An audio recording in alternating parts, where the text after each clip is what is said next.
time has come, DC City, for us to be one. DC City, one on DC City, living together harmony. DC City, listen to me, yeah, yeah. DC City, I got something to tell you. DC City wasn't long ago. I had a vision. DC City inside my mind, yeah. DC City. It was What's going all on, about Wiz Nation? unity. DC What's going on, Mystic City, Nation? living together. Welcome to another episode. DC City. I'm your main man, K. Jose, aka DC Hoopla,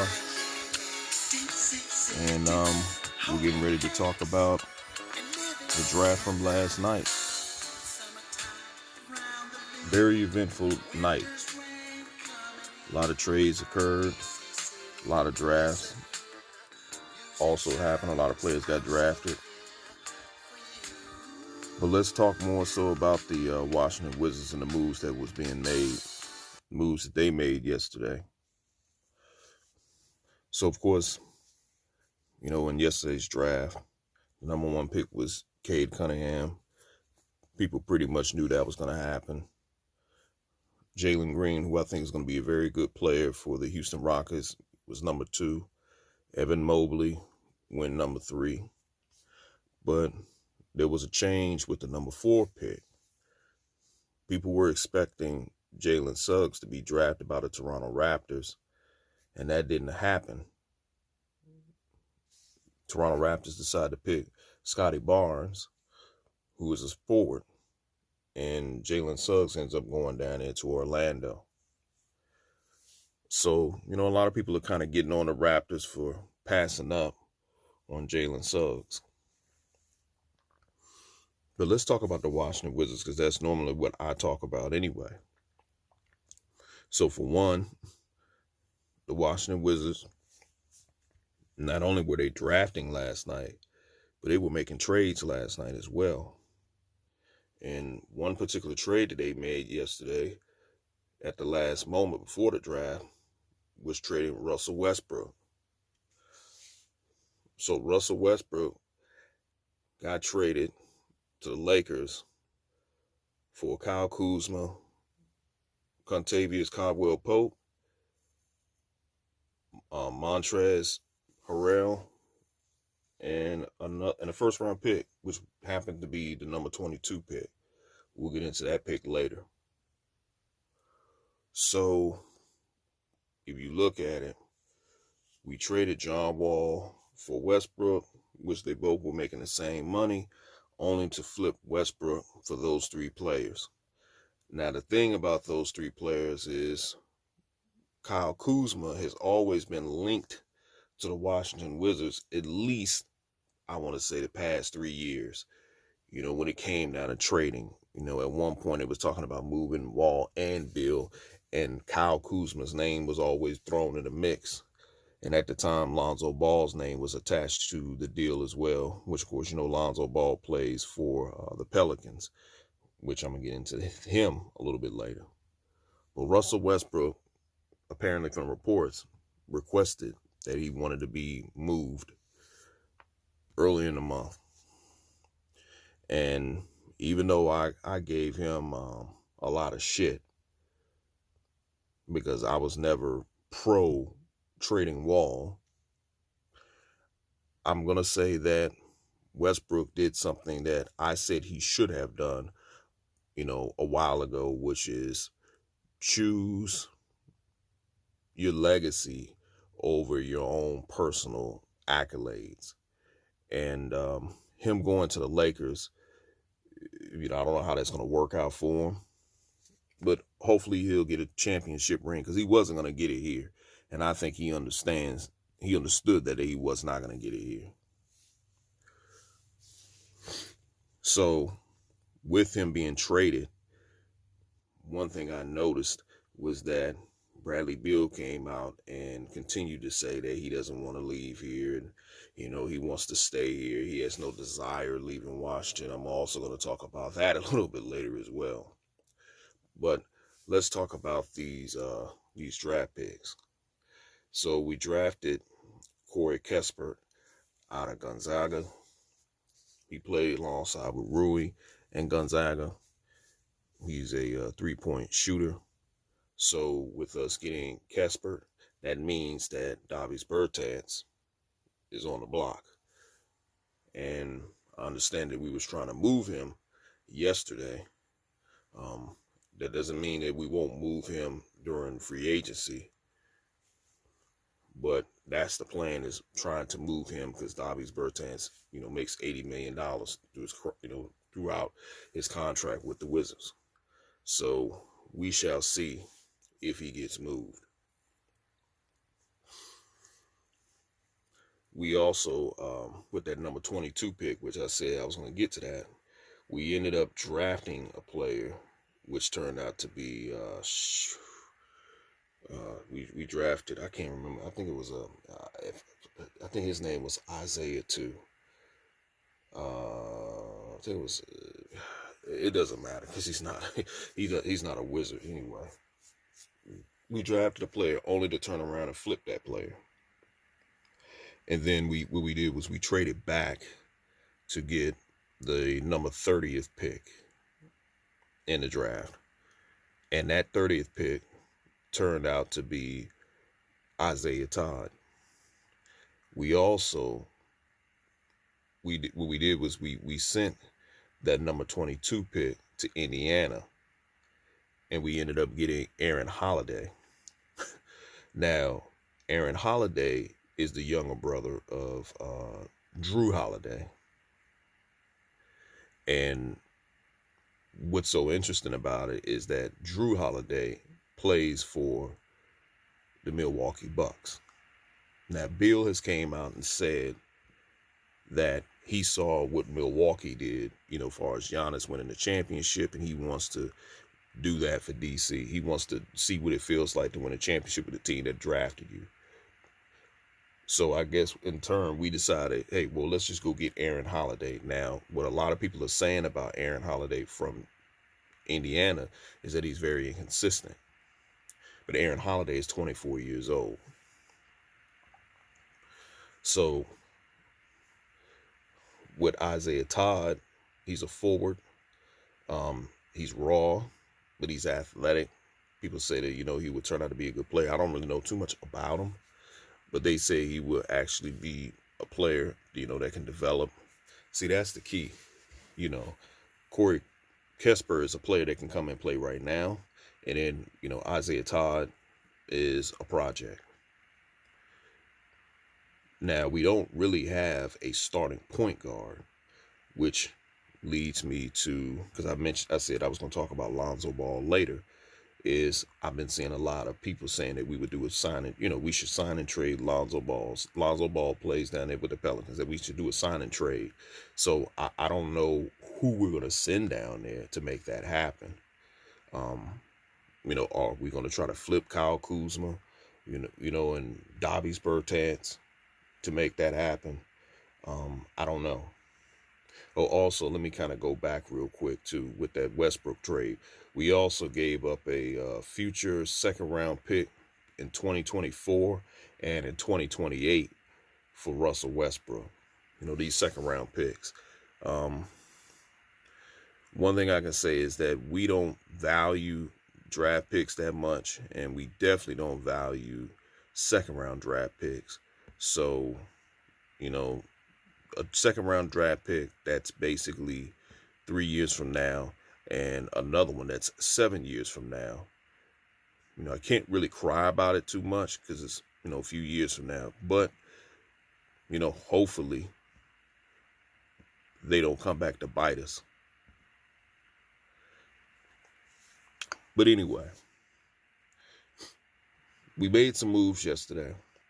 And one of the things that came to my mind was when we traded Russell Westbrook, I kept thinking too, when I read a report when it said that the only way Russell Westbrook would want out of DC is if Bradley Beal said he wanted out.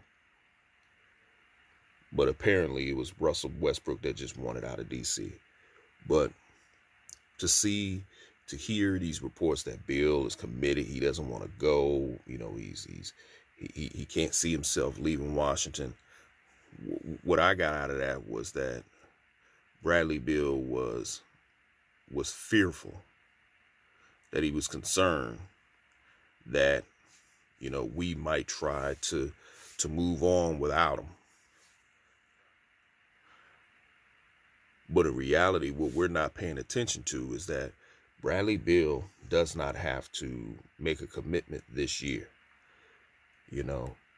I think, in my opinion, that what the plan is that he won't sign an extension this season.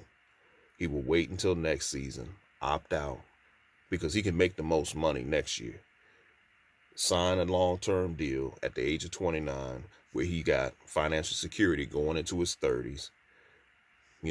He could make as much as, I think the highest I see he could make from us would be somewhere around about 266 for 5 seasons, 266 million. I mean, that's over $50 million, just committed to one player. And I'm gonna keep it a buck. Bradley Beal is he's really not a number one. No matter what he does, he doesn't make players better around him. He doesn't play solid defense. He's not a Giannis type. He's not a Kobe, or he's not a LeBron. He's an all-star, but he's not really a superstar, no matter what people want to say about him. This team has to decide what's in the best interest of the franchise. And paying a guy as much money as $50-something million a season is just ridiculous to me. Now, we have cap flexibility, something this team hasn't had in God knows how long. So I am happy for that. But this notion that the cap flexibility is because we'll be able to sign Bradley Beal. I mean, again, we're still trying to convince Bradley Beal why he should stay here. Here's how I look at it. If he's not willing to commit this year, there's no need for the Wizards to even try to convince this man to stay here. It'll be in their best interest to move this guy. And you will move him by the trade deadline.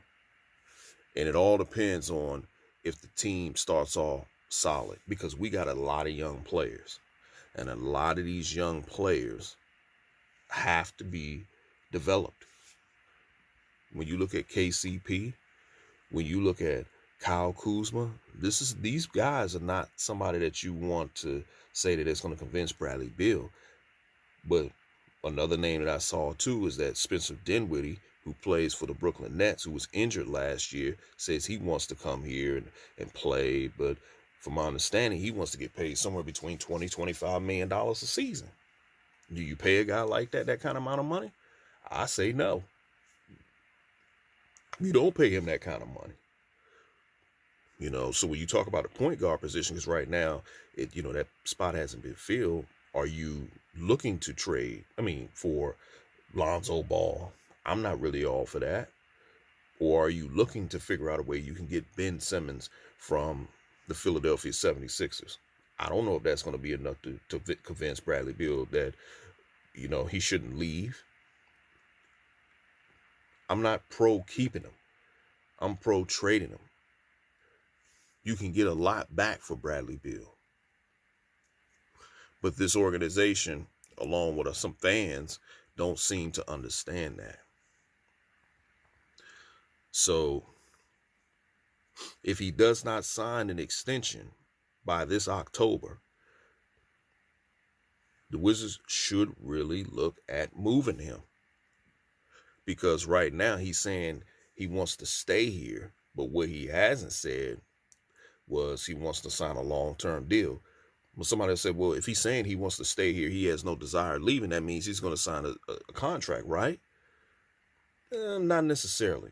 If anything, I look at it that Bradley Beal is saying all these things so that way he could easily leave us in 2023 high and dry with nothing. He's trying to control his own destiny. He's tried to talk negative about players going somewhere else, winning a championship. And the thing is, the Wizards need to make a decision. That's how I look at it. They have to make a decision. You can't rely on this guy to make that decision for you. And that, in my opinion, is where the Wizards are going wrong. If this guy wants to leave, let this fool leave. You know, one thing I can give Russ props on is he told the organization that he wants to leave and he wanted to go home. I can give him credit for that. But I'm happy with the picks that we made yesterday. I mean, the Corey Kispert, it's more like a first round pick to me. You know, he could be, the next Doug McBuckets or Doug McDermott. Some people are comparing him to Joe Harris, who plays for the Brooklyn Nets. I mean, it's nothing really spectacular. I think there were some other players that we could have snatched up that would have been better. To me, it seemed like the Washington Wizards was almost afraid to even draft a shooting guard yesterday because they just didn't want to bring these kind of vibes that, hey, Bill, this might be your replacement. Look, man, Bradley Beal is 28 years old, okay? The dude is not 24. He's not 23. The dude is 28 years old. He's not bringing a championship here, okay? He's not bringing one here. He basically is looking at it like he wants to be one of the greatest Wizards that's ever played for this franchise. This dude is all about himself. And the organization is too naive to realize it. I compare it to, a guy who's with a chick and he has the cow. I mean, he's getting the milk, but he don't want the cow. She wants him to marry her, but he's not committed to marrying her. He just likes things the way it is. Hey, look, as long as we having this fun, you giving it to me, we living together, why do I need to commit to you? Why do I need to marry you? That's what Bradley Beal is doing with us right now. And we're just stupid, and we're hoping and praying that he will commit to us, man. I just look at it like, hey, look, it's time for the Wizards to draw a line in the sand. It's time for the Wizards to make him an ultimatum. Look, October this year, you're either going to commit or not. If you are not willing to sign on the dotted line this year, then we got to do what's best for the organization. If he's coming back talking about, well, my plan was to sign next year. No. We know why you want to sign next year, because we know you want to make as much money. You're going to still be a multi-millionaire this year, but we also got other players to sign besides you. We got to be able to sign Rui Hachimura when his times come. We got to sign Denny or any other player. We're not going to just put majority of our money into you. So you either sign this year or we're going to do what's best for the organization. Plain and simple. I don't want to hear that shit. Oh, I don't want to leave. I want to be, I want to do what Giannis. Look, Giannis is a 2-time MVP. You haven't even reached MVP status. You haven't done some of the things he's done. Okay. He's a 2-time back-to-back MVP, and he brought the city of Milwaukee a championship. You ain't nowhere near close to that. So you either going to commit to us this year, or we going to go our different way. That's what I believe the Wizards should do. But what the Wizards really going to do, they're going to let this guy string him along. When it's time to sign, this guy, he's going to say, I want to explore my options. And he's going to explore. He's going to probably go around, listen to the offers, use us for leverage, and that be that. But if the Wizards was smart, once he doesn't make that commitment, you pretty much make him available. Look at what the Nationals did yesterday. The Nationals pretty much traded everybody. Max Scherzer, gone. Trey Turner, gone. Kyle Schwarber, gone. I mean, they're literally Daniel Hudson gone. I mean, they're trading everybody. The only person that they said they wasn't going to trade was Juan Soto. And the Nationals are 2 years removed from winning the World Series. And so far, they've traded players. Schwarber wasn't on the team at the time, but they traded players who was part of that 2019 championship team. They traded them away. See, what it is Bill wants to be on the same level as Ovi. But Ovi won a championship too, bruh. You're not on that level. You're not going to be a Darryl Green as he is for the Washington football team. Darryl Green won Super Bowls. Bill, you're not going to do that. You're not even... Wes Unseld Sr. won a championship for the Bullets. You're not going to win a championship for the Wizards. So your legacy will be just like Karl Malone's legacy is in Utah, Reggie Miller's legacy in Indiana with the Pacers,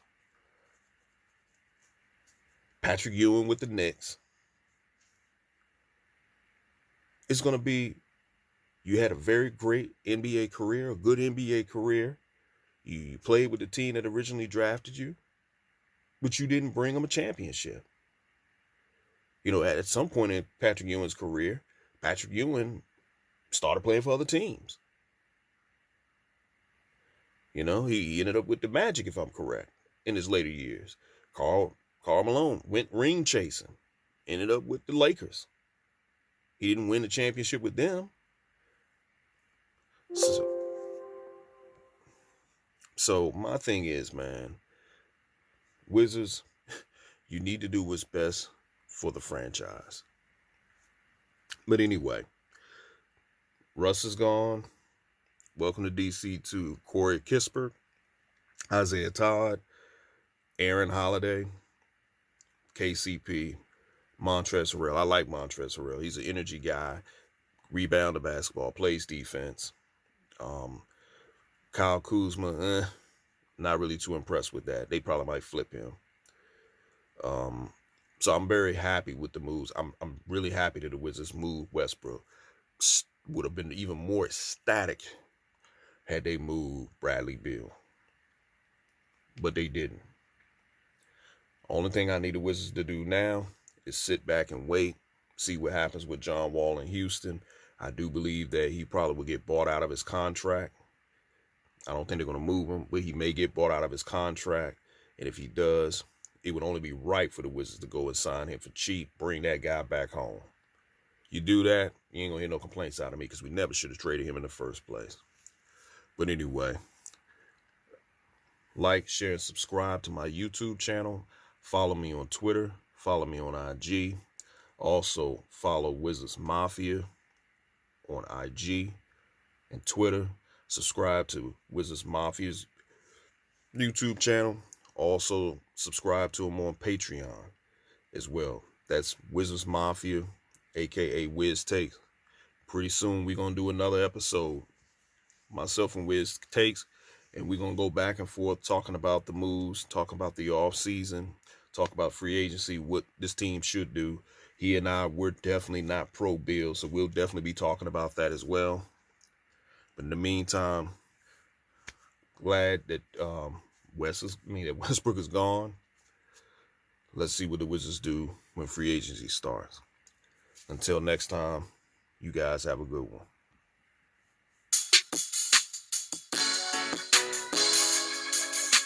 Say, Chad, that beat all the way with the